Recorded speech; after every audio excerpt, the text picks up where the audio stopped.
చెన్నైలోని మాధవరం ఏరియాలో ఉంటుంది 35 ఏళ్ల వెల్లియమ్మల్ అలియాస్ దీప. ఈమెకు ఓ సోదరుడు తల్లి ఉన్నారు. దీప వ్యభిచార వర్కర్ గా పనిచేస్తుంది. ఈమెకు ఇదే జీవనాధారం. అయితే ఈమె తనకు తెలిసిన వ్యక్తులు లేదా వాళ్ళు పరిచయం చేసిన విటోల దగ్గరికి వెళుతుంటుంది. ఓ నైట్కి 5,000 రూపాయలు ఛార్జ్ చేస్తుంది దీప. వారంలో 2-3 రోజులు మాత్రమే ఇలా వ్యభిచారం చేస్తుంటుంది. మిగతా సమయాల్లో ఇంటి దగ్గరే ఉంటుంది. ఇక తనను కోరుకునే వారి దగ్గరికే వెళుతుంటుంది. అయితే సెప్టెంబర్ 17న సాయంత్రం పూట 6 గంటలకు ఆమె రెగ్యులర్ విటుడు పరిచయం చేసిన ఓ వ్యక్తి కాల్ చేశాడు. అప్పుడు ఇంట్లో నుంచి బయటకు వెళ్ళింది దీప. కానీ 2 రోజులైనా కూడా దీప ఇంటికి తిరిగి రాలేదు. దీంతో ఆమె సోదరుడు కంగారు పడ్డాడు. తన సోదరు చేసే వృత్తి అతనికి తెలుసు, కానీ అతనికి అక్కంటే ప్రాణం. తన జీవితాన్ని త్యాగం చేసి కుటుంబాన్ని నిలబెట్టిందనే కృతజ్ఞత అతనికి ఉంది. దీంతో తన సోదరి ఫోన్ స్విచ్ ఆఫ్ వస్తూ ఉండడంతో కంగారు పడ్డాడు. అయితే తన అక్క ఫోన్ను ఎప్పుడూ ట్రాక్ చేసేవాడు. ఓ యాప్ ద్వారా ఆమె లొకేషన్ ఎప్పటికప్పుడు తెలుసుకుంటూ ఉండేవాడు. దీంతో తన అక్క దీప ఫోన్ చివరిసారిగా చెన్నై ఐటీ క్యాడార్లో పార్థసారథి నగర్ ఏరియాలో ఉన్నట్లు కనిపించింది. వెంటనే ఆ ప్రాంతంలోని తొరైపక్కన్ పోలీస్ స్టేషన్లో రాత్రి 7 గంటలకు ఫిర్యాదు చేశాడు దీప సోదరుడు. తన అక్క కనిపించడం లేదు అని చెప్పడం మాత్రమే కాదు, ఫోన్ లొకేషన్ను తాను ట్రేస్ చేశానని కూడా చూపించాడు.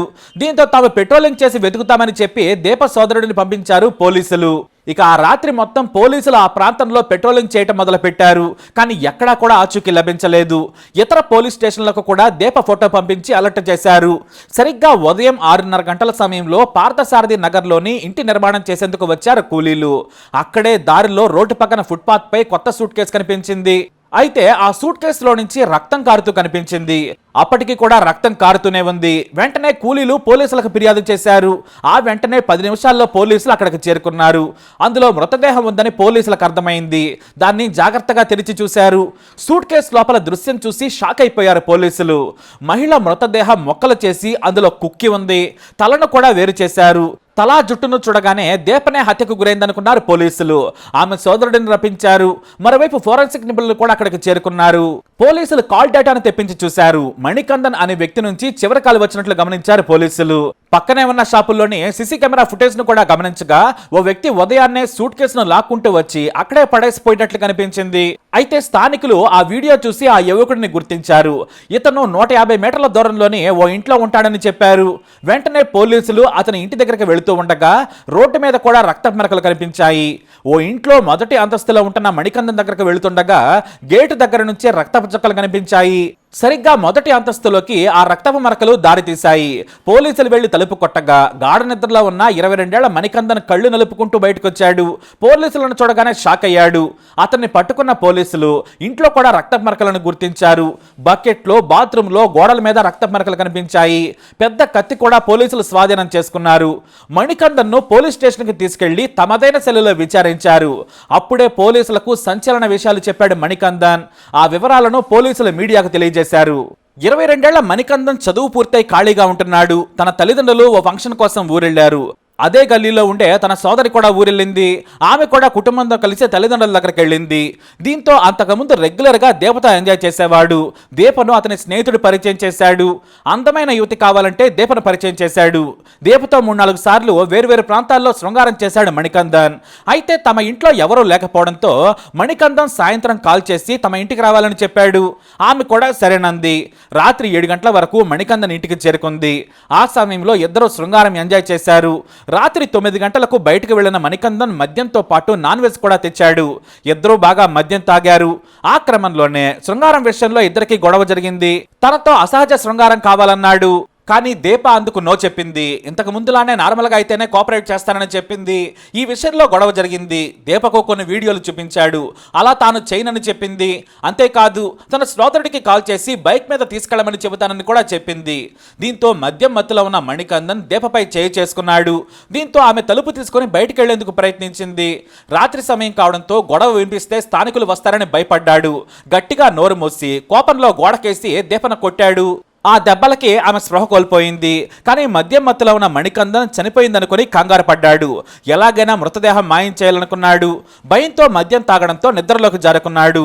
తెల్లవారుజామున కూడా దీప లేవకపోవడంతో చనిపోయిందనుకున్నాడు. దీప ఇంట్లో ఉండగానే మధ్యాహ్నం వరకు తాగుతూనే భయంతో గడిపాడు మణికందన్. సాయంత్రం వేళ తన అక్క కాల్ చేసింది. రేపు ఉదయం 7 గంటల వరకు ఇంట్లో ఉంటాం, ట్రైన్కి వస్తున్నామని చెప్పింది. అంతే, వణికిపోయాడు. ఎలాగైనా తమ వాళ్ళు రాకముందే మృతదేహాన్ని రాత్రి సమయంలో మాయం చేయాలనుకున్నాడు. బయటకు వెళ్లి పెద్ద కత్తిని కొనుక్కొచ్చాడు. ఒక సూట్ కేసు కూడా కొని ఇంటికి చేరుకున్నాడు. ఇక రాత్రి సమయంలో అర్ధరాత్రి 12 తర్వాత దీపను మొక్కలు చేసి సూట్ కేసులో కుక్కాలనుకున్నాడు. కానీ పేకను గట్టిగా కోయగానే దీప కదిలింది. అంతే, మణికందన్ మళ్ళీ భయపడ్డాడు. అంతకంటే షాక్ అయిపోయాడు. ఎందుకంటే అప్పటికే పదునైన కత్తి గట్టిగా దింపడంతో బలంగా దిగింది. దీంతో తల పట్టుకుని కూర్చున్నాడు. ఒకసారి నాడి చూసినా బాగుండేదనుకున్నాడు. ఈ హత్య చేయాల్సి వచ్చేది కాదు కదా అనుకున్నాడు మణికందన్. కానీ రక్తం కారుతూ ఉండడంతో దారుణంగా హత్య చేశాడు. తల, కాళ్ళు, చేతులు అన్ని బాత్రూంలో మొక్కలు చేసేశాడు. అదే బాత్రూంలో రక్తం మొత్తం కారే వరకు వెయిట్ చేసి నీళ్లతో కడిగాడు. ఆ తర్వాత టేబుల్ ఫ్యాన్ పెట్టి నీళ్లు ఆరేలా చేశాడు. ఆ తర్వాత 4 గంటలకు సూట్ కేసులో దీప శరీర మొక్కలను బలంగా కుక్కాడు. ఇక తెల్లవారుజామున, అంటే ఎవ్వరూ కూడా నిద్రలేవక ముందే వెళ్లిపోవాలని వేగంగా సూట్ కేసును లాక్కుంటూ వెళ్ళాడు. కానీ రోడ్డు మీద రక్తం కారుతున్న దృశ్యం మాత్రం చూడలేదు. నిజంగా అంత బ్రెయిన్ ఉంటే ముందు నాడినే చెక్ చేసేవాడు. అయితే మెయిన్ రోడ్డు మీదకి వెళ్ళగానే పరిస్థితి వేరేలా ఉంది. ఉదయం 4 గంటలకే జనం రోడ్ల మీద కనిపిస్తున్నారు. పేపర్ వాళ్ళు, పాల వాళ్లతో పాటు కొంతమంది జాగింగ్ కూడా చేస్తున్నారు. మృతదేహాన్ని ముందుకు తీసుకెళ్దామనుకున్నాడు. కానీ రక్తం కారుతుంటే భయంతో ఇంటి నిర్మాణం జరుగుతున్న ప్రాంతం దగ్గర నిలబడ్డాడు. ఇంతలో ఆటో వ్యక్తి వేగంగా వచ్చి అతని ముందు ఆపాడు. ఆటో కావాలా సార్ అన్నాడు. నాకు వద్దని చెప్పాడు. ఆటో వ్యక్తి మాత్రం ఎక్కడికి వెళ్లాలో చెప్పండి, ఎంత ఇచ్చినా తీసుకుంటానన్నాడు. బస్టాండ్ కా, సెంట్రల్ స్టేషన్ కా అని అడిగాడు. నాకేమీ వద్దని చిరాకుతో చెప్పాడు. ఇక ఆటో వ్యక్తి దగ్గరే దొరికిపోతానేమోనని భయపడ్డ మణికందన్ ఫుట్పాత్ పై సూట్ కేసును వదిలేసి ఇంటికెళ్లి గడి పెట్టుకుని హాయిగా పడుకున్నాడు. ఉదయం 6:30కే కన్స్ట్రక్షన్ కూలీలు పనికి రావడంతో ఆ సూట్ కేసు వారి కంటపడింది. ఇక పోలీసులు రంగప్రవేశం చేసి మణికందన్ను పట్టుకున్నారు. పెద్ద క్లూ కూడా అవసరం లేకుండా పోయింది. ఆ రక్తపు చుక్కలే పట్టించాయి. అయితే సరిగ్గా మణికందన్ కంటే 5 నిమిషాల ముందు మరో విటుడి నుంచి కూడా దీపక్ కాల్ వచ్చింది. ఇది కూడా గుర్తించారు పోలీసులు. ఆ వ్యక్తే ఈ హత్యకు గురైన దీపను ఈ మణికందన్కు పరిచయం చేశాడు.